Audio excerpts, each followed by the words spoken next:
What's up, guys? So you guys are probably wondering what happened to all what happened to all the videos. I deleted all the videos, and then also changed a lot of things. I changed the channel. Uh, in terms of the template, right? I changed everything. I used a custom website to create the own logo, and I think it looks way better, right? It looks a lot more professional, which is the type of look that I was going for. So I'm very happy with how it came out. Um, the reason why I deleted the videos were it's just it wasn't very professional, and too many of the videos were too random. I like the videos because they're like a lot of them have like story time where it's talking about random stories. But it's just too random and is not what the channel used to be. So what I'm doing now is I decided that you guys know I said that I was just live for fun, but I'm really like going back to what I said before I deleted the all the videos. I said previously I've been really enjoying the gym and I want to get back into it, and so I'm pretty much 100% all in back again. And I've been making some pretty decent gains. Except for I'm not gonna lie, I'm using some lighting, so that might be why I look more crazier, is because I'm using some lighting techniques, some lighting manipulation, and that's probably why I look more crazier. But either way, I like and I'm pretty happy with how my tricep my tricep looks. I think my tricep looks kind of crazy because I have some veins in my forearms. I can see one vein in my forearm, and I can start to see like a little cap on the delts, which is pretty sick. For some of you guys are wondering how am I like getting my tricep looking like that.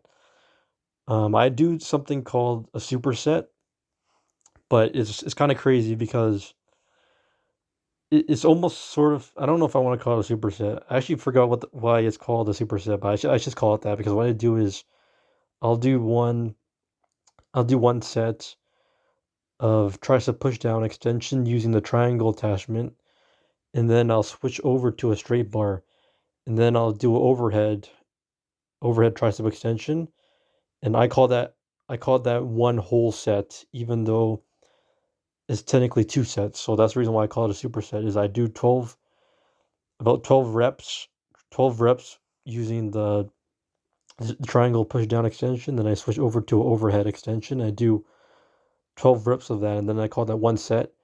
Then I take a 1 to 2 minute break, and then I do the same thing over again. I do the one set. I do another set, which is my second set of tricep push down extension using the triangle, and then I remove that triangle and I put back the straight bar, and then I do an overhead set, and then that is what I call the three supersets for tricep. So that completely destroys my triceps.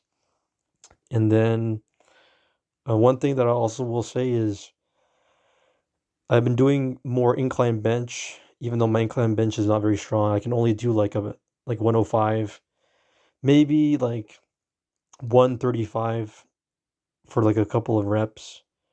But it's nowhere near as strong as my flat bench. So my flat bench is way stronger than my incline. But what I will say though is if you get stronger on the incline bench, I noticed that it will make the flat bench a lot easier. So I don't know.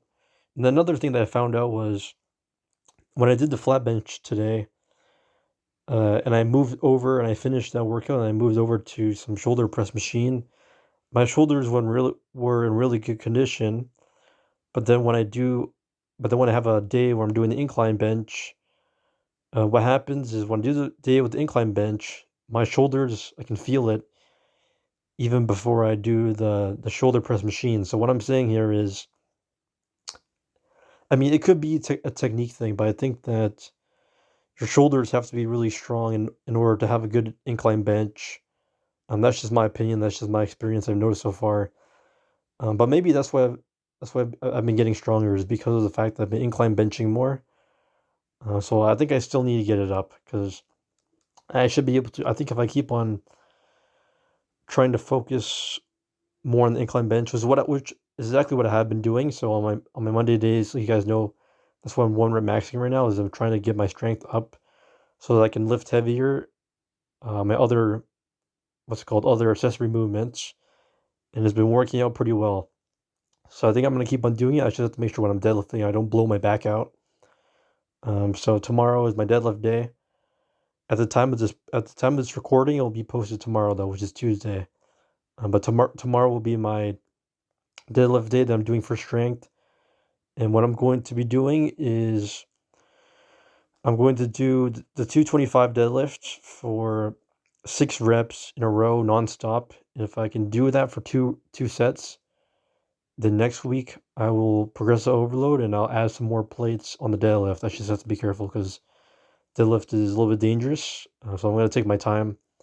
And I'm only adding 5 pounds on each of my compound movements. I'm not going to increase it by 10 pounds because it didn't work out. I tried to go for a 185 bench today. It didn't work out. I got a little bit cocky. I was like, okay, I got a 175. Let me try doing a 185. I wasn't able to get the 185 up. So that's my plan. Is just I'm going to progress overload by 5 pounds. That's going to do it for me, guys. So I'm excited to be back, and I'm excited to get back on track. And just I think a lot of people are going to enjoy this content more because it's only going to be gym oriented and nothing else. So I'll see you guys next time.